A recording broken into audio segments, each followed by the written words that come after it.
Hey everyone, and welcome back for another deep dive. Today we are going to be tackling Okay. something that I think a lot of people are interested in, Yeah. which is this idea Yeah. that you need a ton of money to get started with mutual fund investing. Right. So to help us unpack all of this, Okay. we have an excerpt from Certo Advisors' Mutual Fund Myths Debunked series. Mm. And we're going to be specifically looking at their take on myth #5. Okay. Um, so this is, if you've been thinking about mutual funds Right.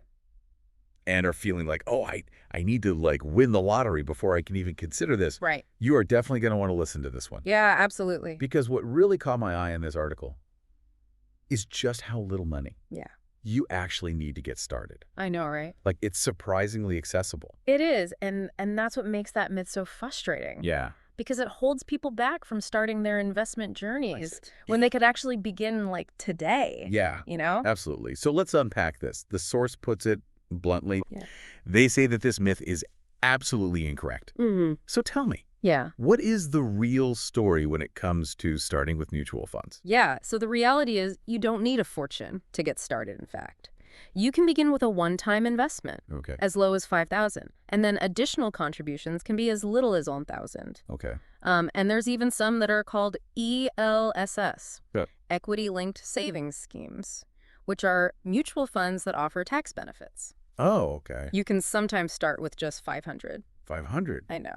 Like, that is less than a week's worth of coffee for a lot of people. I Yeah. mean, I'm already feeling less intimidated. Right.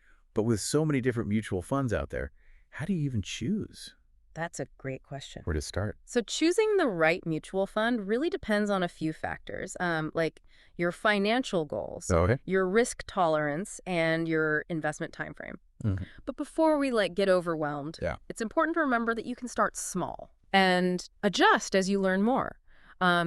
Even starting with a small amount Yeah. allows you to get familiar with the process. Okay. You can see how your investment grows and gain confidence along the way. I like that. So it's like you wouldn't expect to run a marathon if you Exactly. never went for a jog. You build up gradually. Right. You build up gradually. Speaking of gradual, Mm-hmm. the article also mentions something called systematic investment plans. Yes. Or SIPs. What are those all about? SIPs are a fantastic way to invest regularly, Okay. even with small amounts. It's like setting up a recurring payment, Uh-huh. but instead of it going towards a bill, Okay. it's building your wealth. Okay. You choose to invest a fixed amount, All right. and as little as $500 every month. This consistency not only makes investing more manageable, Okay. but it also takes advantage of a concept called rupee cost averaging. Rupee cost averaging. Yeah. Okay. Oh, I'm intrigued. Tell me more. So think of it this way. Mhm. When you invest a fixed amount regularly, You buy more units of the mutual fund when the prices are low, and you buy fewer units when the prices are high. okay. And this averages out your purchase cost over time, which potentially reduces the impact of market fluctuations. So it's kind of like buying groceries. Exactly. When onions are on sale, Yes. you stock up. But when they're expensive, you only buy a couple. And so over time, you paid a reasonable price overall. Exactly. Rupee cost averaging works on a similar principle. Okay. And this strategy is particularly helpful for beginners who might be hesitant to invest a lump sum all at once. Yeah, I can see how starting small and using SIPs Mm-hmm.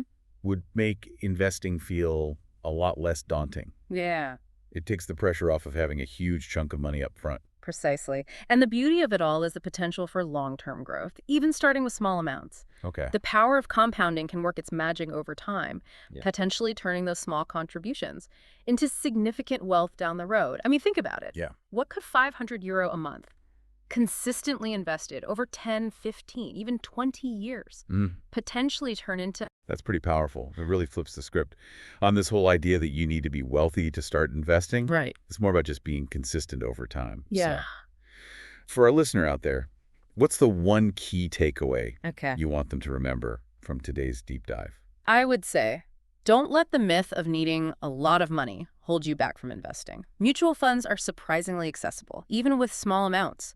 Start exploring your options. Find a fund that aligns with your goals. And consider starting a SIP. Even a small step today can make a world of difference for your financial future.